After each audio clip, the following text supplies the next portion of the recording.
This is Hannibal here from the Hannibal TV.com, and I'm going to do my weekly Wrestling Observer review for you with all the major news of the week from the world of professional wrestling. I was in Quebec earlier today because gyms have reopened there. They're not open in the province of Ontario, so I had to drive 45 minutes to Quebec, where I'll be working out for the next month. I got a month membership, and I have to say, it feels great to have been back lifting some weights. I got on a scale there. I went from 293 pounds before the pandemic lockdown to 278 pounds today. So lost a good chunk of weight, but I'll put it back on. I'll put on the muscle again. So let's start off with the WWE news. Let's start off with this COVID crisis. Sportskeeda is reporting that there could be over 30 cases of COVID-19 in WWE. A talent that works for WWE sent a message to Wrestling Inc. that basically said WWE has advised their talent to not speak to anyone if they have COVID-19 other than their families from now on, and WWE will not identify anyone that is tested positive for COVID, as it would be a violation of the Health Insurance Portability and Accountability Act. So don't expect any more names than Renee Young, Caleb Braxton, Jamie Noble, and Adam Pearce to come out for now, unless someone else is going to out themselves and risk getting in trouble, because according to Wrestling Inc., WWE does not want anyone else coming out about it. They did state to the talent, though, that they will take care of the medical issues that arise related to COVID-19. So that's what I said before. I highly doubt anyone's going to actually die from COVID-19 in WWE, because it mostly affects people that have other issues or are older up in age, hence why my grandmother's retirement home is on lockdown still. One of the NXT talents that was in the audience recently did have COVID-19. That person's name did not come out public, but that could have been one of the reasons for this recent outbreak, as WWE had a rule in place where anyone in the audience would not be allowed to wear masks. But apparently, as of the SmackDown tapings that occurred today, talent in the crowd could wear masks. I can't stand the fake cheering and the fake "this is awesome" chants from people that we know are development talent. I don't know. That's kind of sad. But I guess it's better than having no audience. But when you have all people that you know are being paid by the company chanting "this is awesome," that's a bit cheesy, and that chant has played its course.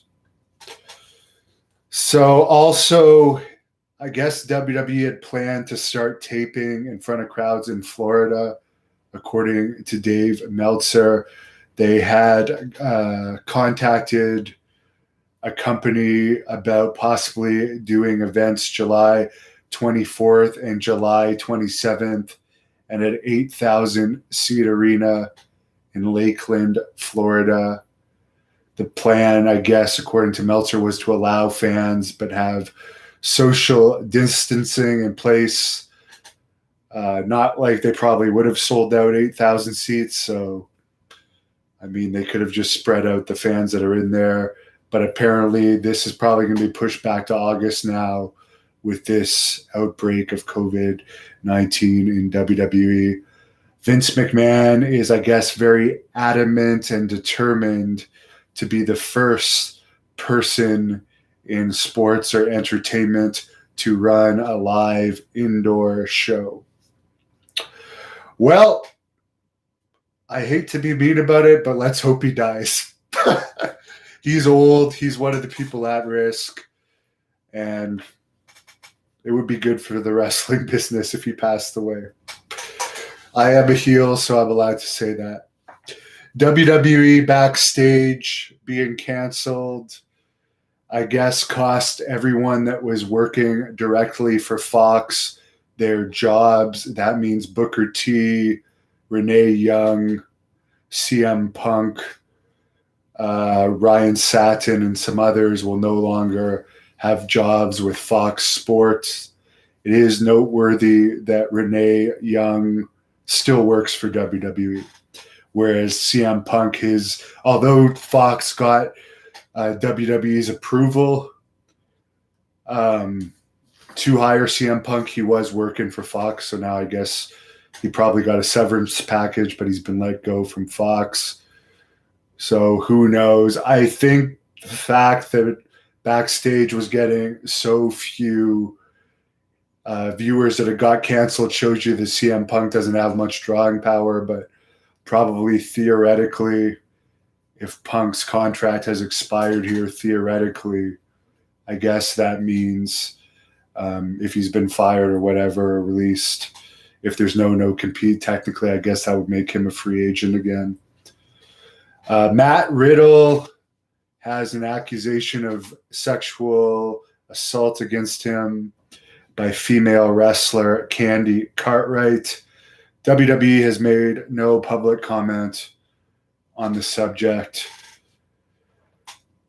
To LC Ashba, who says, so I'm a wrestling journalist. Yeah, I would say I'm a combat sports journalist as well as a UFO journalist, and I will touch on some other subjects. O-Ring-Yal Y says Billy Jack Haynes' hair is real. Yes, it is real. Check out our full shoot interview with Billy Jack Haynes, and I'll throw this bit of news in here. Nobody's heard from Billy Jack Haynes that I'm aware of since the death of Rip Oliver, who he was living with in Florida. His cell phones don't work anymore. His agent recently told me he hadn't heard from him in months. So if anyone knows the whereabouts of Billy Jack Haynes, tell him to check in with me and let me know how he's doing. Jordan Devlin and Scotty Davis, who are the Progress Tag Team Champions in the UK, were both suspended by Progress. Devlin is also WWE Cruiserweight Champion. WWE has taken no public action against Devlin. Another WWE NXT UK performer, Joe Coffey, was claimed to have sent unsolicited photos to various females. And if you watch my daily news update from earlier today, and I've already gone into it all this week, I haven't watched NXT UK. The little bits I have seen bore the hell out of me. I don't know any of these guys. I have reported on the firings as they've happened in the reports, the daily updates I've done this week, but I'm not going to rehash it because the fact is very few people watch it or know who these guys are. From what I understand, NXT UK, they haven't done shows for months now, and there's no dates that I'm aware of for the future, so their status is up in the air. When they first came back, they were put into place because WWE didn't like that World of Sports was running the UK, so they were running house shows and stuff, but the house shows weren't making money. So then they were just doing TV tapings, but they haven't done TV tapings for a while. So I don't know. I guess we'll see as time goes on what's going to happen with NXT UK. But the lockdown has definitely put all of WWE's NXT expansion plans on hold. I remember at this time last year, they held a a tryout in Canada, and there was talk they were going to do an NXT Canada, but that I don't think, considering there was some good talent they were looking at, Santino's kid, Lady Yasmin, but for the most part, I mean, I'm a Canadian wrestling journalist, and I hadn't heard of more than like 2 or 3 of the 30 people that they had for that NXT tryout for Canada last year. And I don't know if anyone was signed from it or not, to be honest. As far as the Wednesday night ratings war this week, WWE finally broke AEW's winning streak, but they both got low ratings. AEW actually had its lowest rating ever, 0.22. However, even though WWE got a 0.19, they did beat AEW in viewership. AEW did 633,000 viewers, and NXT did 794,000 viewers. So WWE beat them by over 100,000 viewers. So now the score is NXT has won in viewership 31 times, WWE has won 6 times, and there's been 1 draw. But I think WWE only beat them once in the actual 18 to 49 demographic rating. And according to Meltzer, most of NXT's viewers are over 50. So everyone always says wrestling, it's what kids watch now. Adults don't watch it. But the fact of the matter is, anytime I've looked at demographics, it's older people that are watching wrestling that are still fans from the glory days. There's not a lot of newer fans, which is one of the reasons why overall interest in the wrestling business is dying. It's not considered cool to watch. Like, I have a bunch of younger friends, and none of them watch wrestling. They watch MMA, though. But it's not necessarily because wrestling's fake and MMA is real. It's because wrestling isn't good content. It's goofy stuff. It's angles that make no sense. It's shitty talent. But I won't go off on a tirade there. Raw last Monday was billed as Championship Monday with 4 titles on the line, plus Edge and Ric Flair were prominently advertised, but they only did a 0.53 rating. I find it so funny that they're still trying to get ratings off of Ric Flair, who they just re-signed.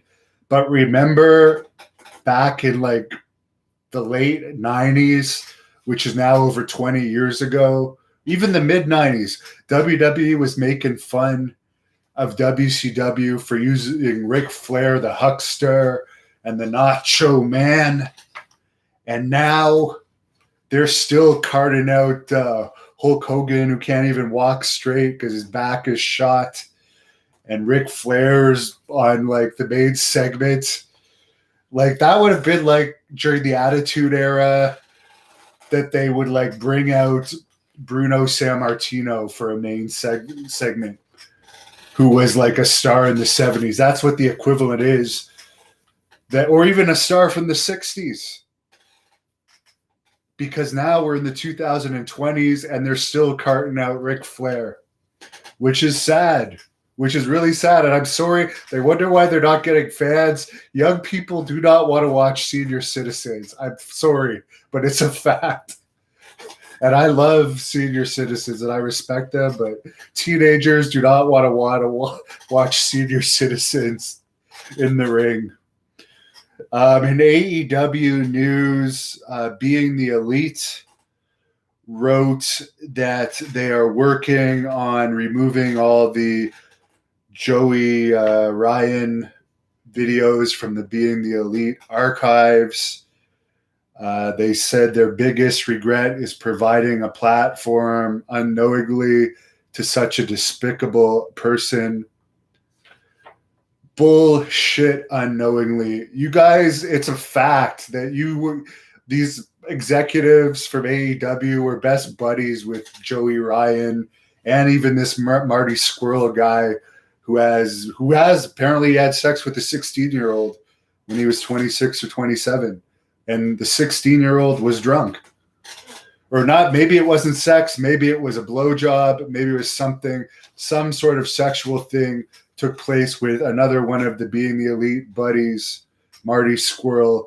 And they say that like they've been around Joey Ryan for years, and he's got 17 allegations against him, and they've never seen anything that would lead them to believe that Joey Ryan had a personality like that. That is a load of crap.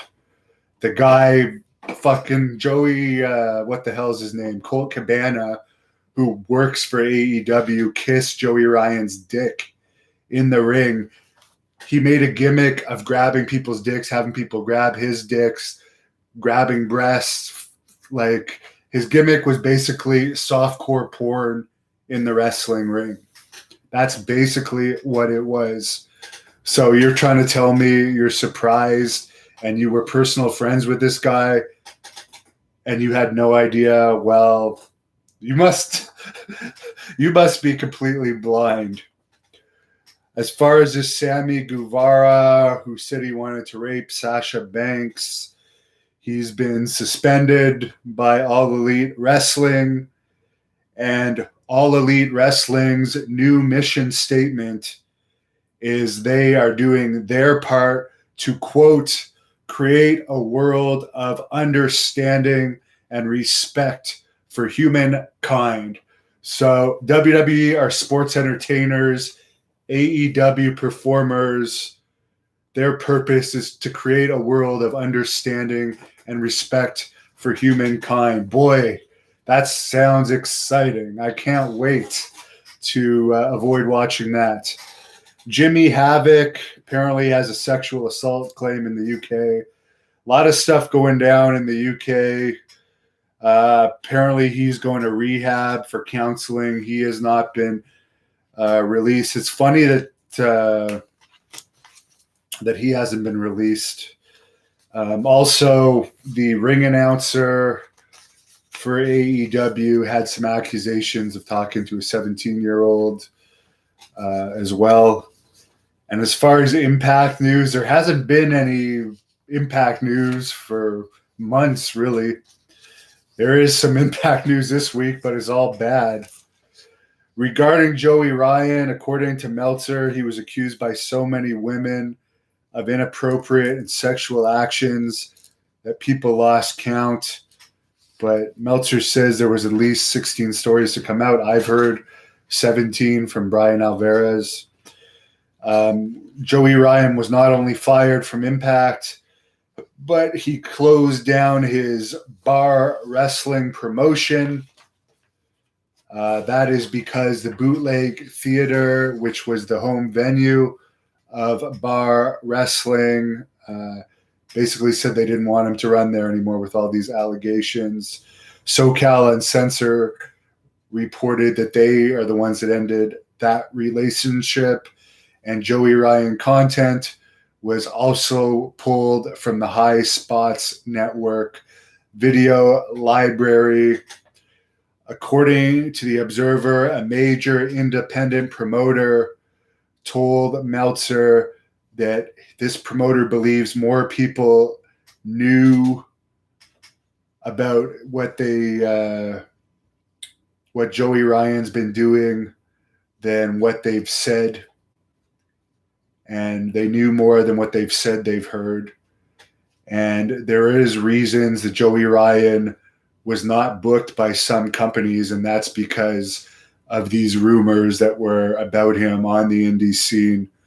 That another indie promoter on the East Coast has confirmed they'd also heard, and this promoter on the East Coast says he can't believe that others hadn't heard these rumors about Joey Ryan, and I can't believe that either. Maybe, you know what? Tony Khan didn't actually hire Joey Ryan. He ended up going to Impact, even though he was buddies with the executives. Tony Khan made a good decision there. Maybe he was aware of some of these allegations and he didn't want it to blow up on it in AEW's faces, because Joey Ryan certainly seems like the type of guy that AEW would have loved. DK Loud just hit me $20 and gave me the victory hippopotamus, I believe, GIF there. So thank you. Thank you for the tip, DK Loud. I appreciate it. All of your tips, I go towards getting new shoot interviews. I'm working on one with Luke Gallows for once his contract expires, his no compete, which should expire in a few weeks. So any one of your tips helps me with shoot interviews. As far as Tessa Blanchard and the stuff going on with her in Impact, Dave Meltzer points out that this is going to go down as one of the most unique world championship stories in pro wrestling history. I got to take a break here because Bully CG Dog tipped me $5. And he said, Joey Ryan is a wasted talent I ever seen since Rico.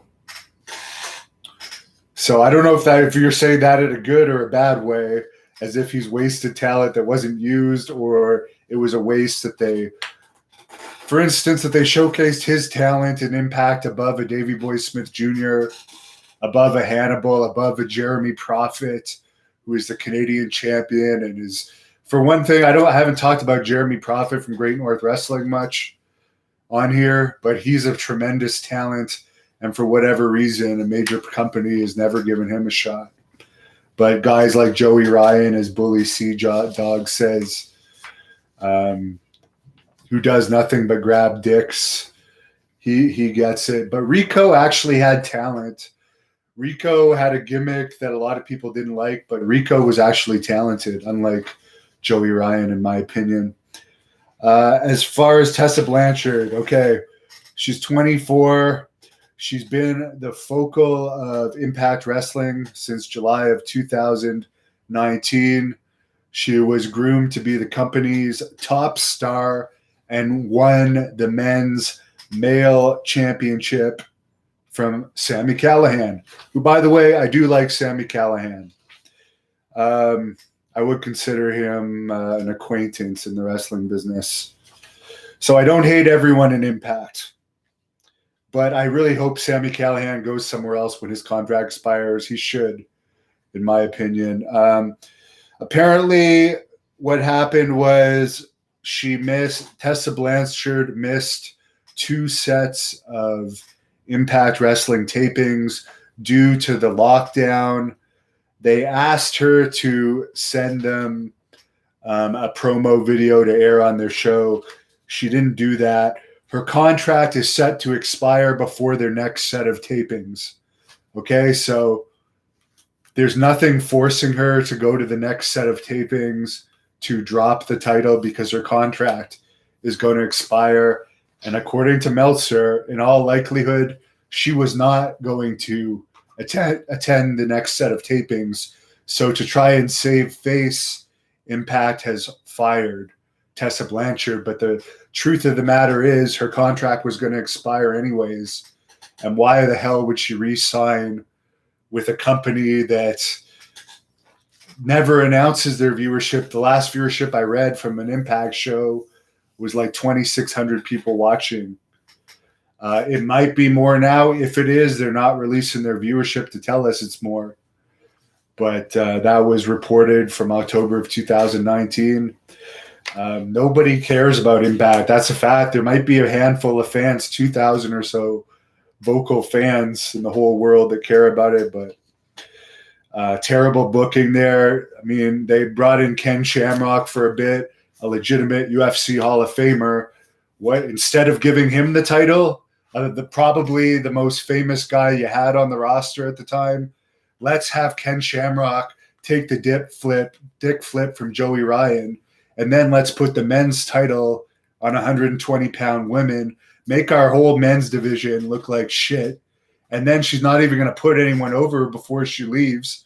So you're left with a bunch of guys that look like they can't beat the girls, and nobody even knows who your women's champion are, because Tessa Blanchard was the men's champion, and she's considered the best woman in the company. So that company is shit. It's absolute shit. And Chris Jericho apparently told the owners to hire his buddies Don Callis and Scott D'Amore as bookers, but they've done a terrible job. Terrible job. It's least popular than ever. Least popular than ever. You can say what you want about Vince Russo. He got a 1.3 rating while he was in charge of Impact. So now they're not even releasing viewership. And they got played by Tessa Blanchard, who played her cards well. I mean, WWE, according to Meltzer, they didn't want to sign her after the Mae Young Classic a few years ago. So maybe that was due to attitude issues. She's known for having attitude issues. I've explained it on a previous post.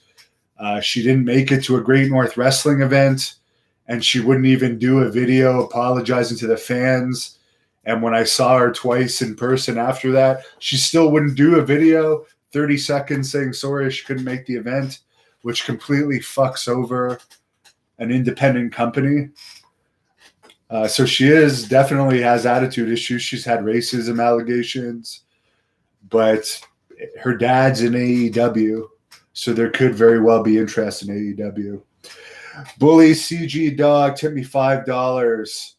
Says TNA wrestling is starting to be WCW of 2000 all over again. I would watch WCW of 2000 over any of the products out there today. It was getting better ratings than any of the products out there today. And even though it wasn't great, I did watch WCW till the end. I've tried to watch like the highlights that are like 5 or 10 minutes of Raw a couple times lately, and I can't even sit through the 10-minute highlights because I get bored. I have to skip through parts. She could also end up in Ring of Honor, which Meltzer points out here. Ring of Honor could pick up Tessa Blanchard. PCO has told me he makes over $100,000 with Ring of Honor. So obviously they do have some bigger contracts, although they haven't run a show since I don't think February or March, and Ring of Honor doesn't have any dates announced. I know in the last few months I've had better YouTube viewership than Ring of Honor, who are owned by Sinclair Broadcasting, a multi-million-dollar company that has a TV show. So I actually hope that Ring of Honor does better. I have no issues with Ring of Honor. Maybe once events start being announced, they're going to pick up steam again. As far as the NWA resignation of David Lagana, or apparently for the Seinfeld fans, when he worked for WWE, he was known as Vegetable Lasagna, according to Kendrick and Paul London, who also said David Lagana tried to get Mordecai, a.k.a. Kevin Thorne, to give him a blowjob. And that was the reason he was fired from WWE, according to them. There was also, it was noted in the Ring of Fire book that Lagana, there was issues going on with him and female talent. Apparently there's still issues with him. He was the executive producer of Billy Corgan's NWA. So now the company is on hold because they need to replace him. That's a great thing for the NWA that they're replacing this guy, because I like the set. There is some good things about the NWA, but they have some good talent. Melina is good. James Storm is good. All this is not championship material, in my opinion, but he's a good lower to mid-card guy, like he was used in every other promotion. But yeah, they need someone better in there, and they need to wipe out the stigma of this Lagana pervert guy that seems to be a real piece of work to both males and females. John Falsetta tipped me $2 and said Seinfeld was garbage. Well, I did like it during its first airing when I was in high school. I definitely liked it. It was funny. Everyone's entitled to their opinion. I think that the wrestling companies, Raw, SmackDown, NXT, AEW, are garbage, and some of you like it, so everyone's entitled to their opinion. New Japan, the company that owns them, Bushiroad, released their February to April quarterly business report, and their revenues understandably fell from 11.6 million to 9.1 million, which is a 21.6% drop. They are running events again, so hopefully things pick up for New Japan. Shikara is folded, as I've already reported. That Mike Quackenbush guy has allegations against them related, from what I read, to racism and stuff regarding females. Quackenbush, who also ran a training school, he was head trainers. At one point, WWE brought him in to work as a trainer at the WWE Performance Center. For Jim Cornette, he's admitted that he and his wife have a unique sex life. The allegations from wrestler Josh Ashcraft, who I've never heard of other than this, really center around Jim Cornette's wife, Stacy. Jim Cornette, honestly, I tried to listen to it, but he made a statement about it that was like an hour long, and I got bored, and I don't have an hour to, just tell me in a minute or two why you're denying this, dragging it out for an hour. I know you needed content for your podcast, but you lost my attention. Not that you care. And forever, a bunch of people have said, what's going to happen with Jim Cornette? Nothing. He operates his own podcast. No one's going to fire him. He does very well for himself. He's got a lot going. So, he could even be, it doesn't sound like there's much to his allegations. But even if he was a Joey Ryan, he could still run his own stuff.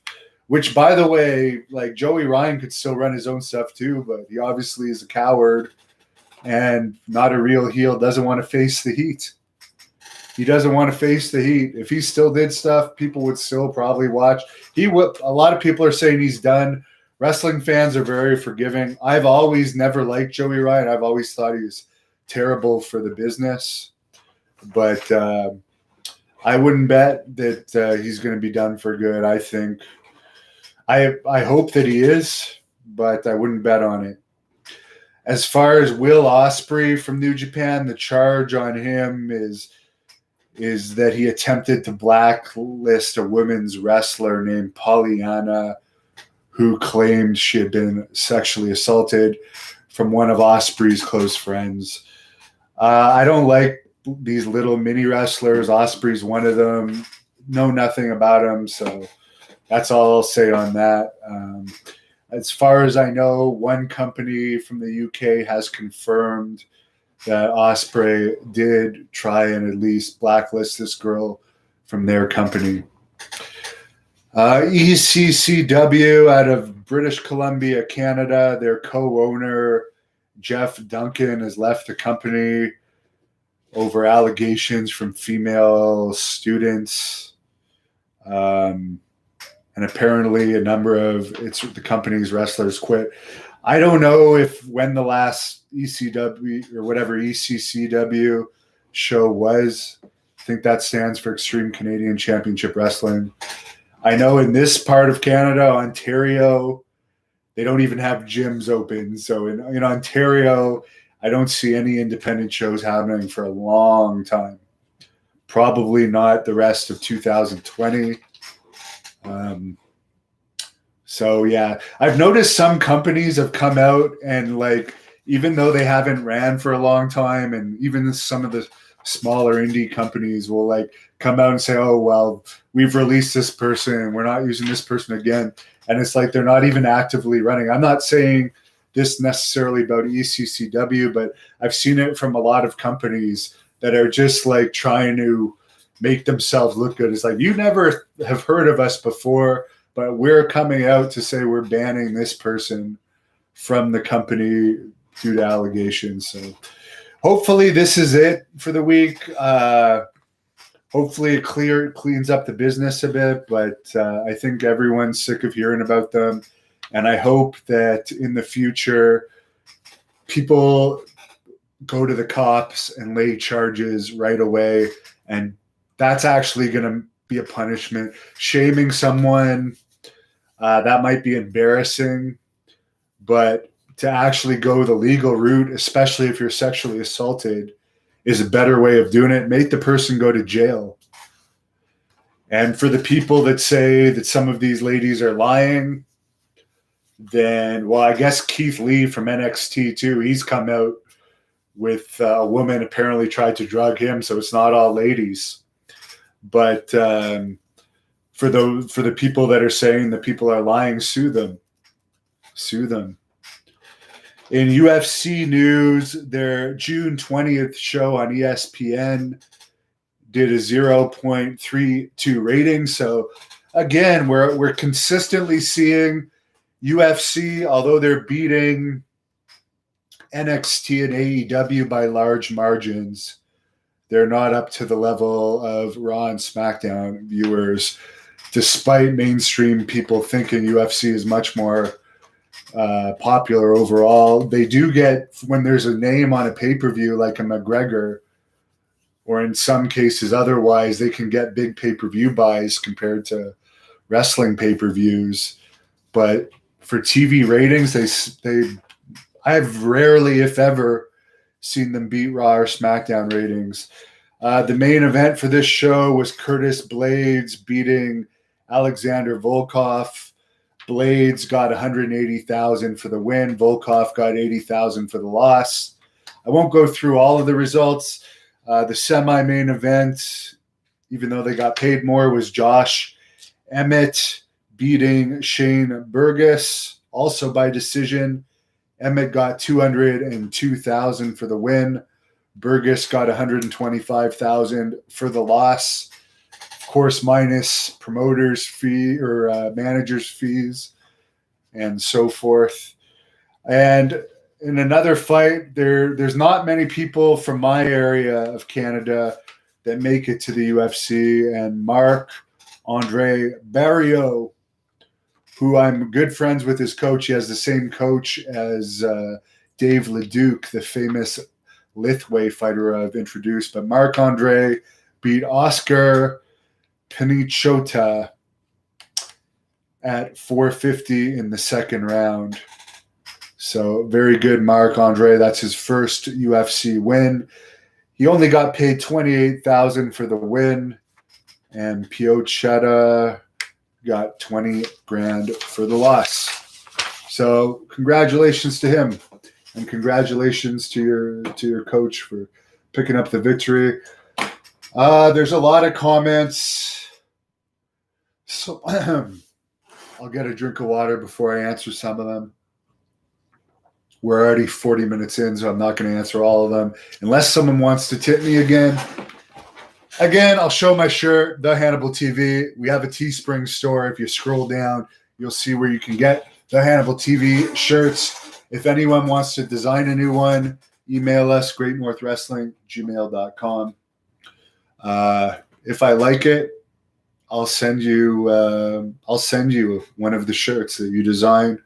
And if you send me a picture of yourself wearing it, I'll post it on our social media. Solaire just says he watched my interview with Sid and thought it was really good. Thank you. Jimmy Smith, thoughts on Sami Zayn getting possibly released along with Velveteen. I don't even know anything about Velveteen other than the trouble I've heard. Sami Zayn is boring and sucks. They should release him. I got nothing personal against them other than there's too many plain-looking small wrestlers in WWE, and Zayn's one of them. They need larger-than-life characters, not only in size but in personality. And as I said, when Zayn got the fan kicked out of the WWE live event for hurting his feelings, I really lost respect for that, because you're supposed to have thick skin as a wrestler, especially a heel. I mean, I've heard Terry Funk and I've heard other wrestlers say that when they've been attacked, they've taken it as a compliment. But to get your feelings hurt, that's pathetic. And a lot of people don't like him, including Arn Anderson. He's got a bad attitude, according to reports. Jimmy Smith likes the live streams. Thanks for watching. WWE, I'm not going to answer. Not going to say that one. Some of you guys are talking amongst each other. Sean Powers says WWE sucks. Scottish Ninjas says hope that I'm staying safe. Have ever seen any insane championship wrestling from Scotland? No.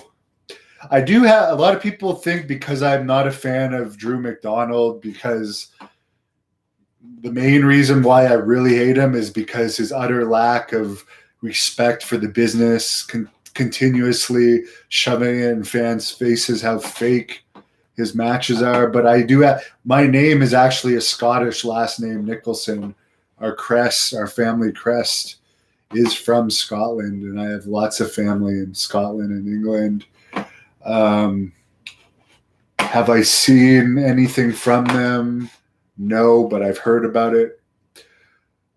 Chris Lee says Ric Flair doesn't need to be out there anymore. I agree. He's not the same Ric Flair. I mean, I understand he's a better promo than anyone else he has, but like, get something new that's good. Oh, my dog wants to say hi. She wants to model her special shirt that Ted DiBiase, the $1 Million Man, one of the most controversial pro wrestlers out there right now, for his involvement in an embezzling scheme where his ministry was accepting welfare money that was meant to go to the poor. He sent her this $1 million outfit. Mr. Showbiz Guy said Stone Cold wheeled out Freddie Blassie in a hilarious segment. Well, that's how we're missing the Stone Colds. There is no new Stone Cold, and I don't even know if Stone Cold would even fit in this modern era of wrestler. Sean Powers says Joey Ryan is a disgrace. Michael Law says Colt going dark, probably in relation to the dick kiss with Joey Ryan, which, as I said, I don't care if you're gay and you can do whatever the hell you want. But when I go to watch a wrestling match, I don't expect to see softcore porn. I don't expect to see dicks getting kissed, dicks getting grabbed, pussies getting grabbed. I'm there for wrestling, and if I had kids, I wouldn't ever bring them back to a show that had any of that shit. Ransgo says Shamrock went with the move. Yes, he did. And I said that was a bad way for Impact to use Shamrock. Then he responded with a threatening message to me, if you guys remember. But I was actually sticking up for Shamrock. And if Shamrock ever wants to fight me, sure, Bellator, bring it on. Bring it on. I'll fight Ken Shamrock. It'd be a great promo leading up to the fight anyways. Jimmy Smith said he knew it was a flop, Impact putting the title on Tessa Blanchard.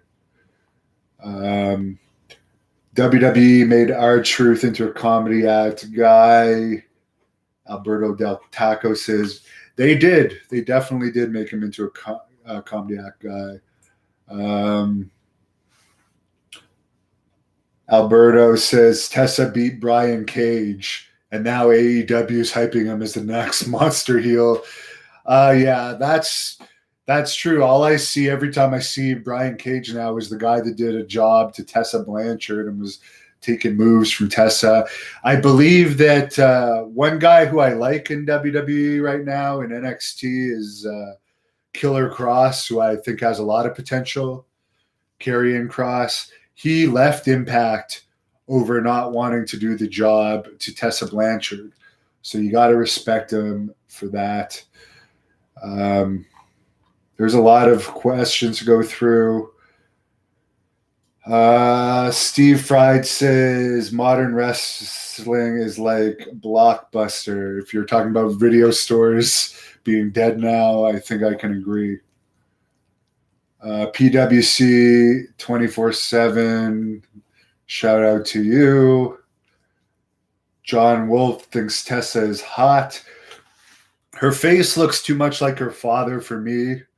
It'd be like, but I'm not saying she doesn't have a good physique, and some people might find her attractive, but her face looks way too much like Tully to me. Edwin Garcia says Joey Ryan can go to Mexico. Good point. He definitely could go to Mexico, and it's far enough away that who knows if they would pay any attention to those allegations. But as I said, let's hope. I'm going to pray that this is the end of him. Did I ever work with Samoa Joe? Johnny Smith is asking. Yes. If you search on this channel, Hannibal and Samoa Joe against Jinder Mahal and Yama Singh Jr., you will find that match. I was tag team partners with Samoa Joe, and we used him quite a bit over the years in Great North Wrestling, once even against AJ Styles. So I actually remember that I drove AJ Styles from Calgary to Edmonton for a show the next night, back when I was working with a company out in Alberta. Agent Smith, what are my thoughts on Roddy Piper? Well, I liked him enough to name Piper after him, the world champion dog. So Piper, I think she might want me to take her out for a little walk, so I'm going to call it a night. Subscribe to us on Twitter and Instagram at the Hannibal TV. Have a great weekend.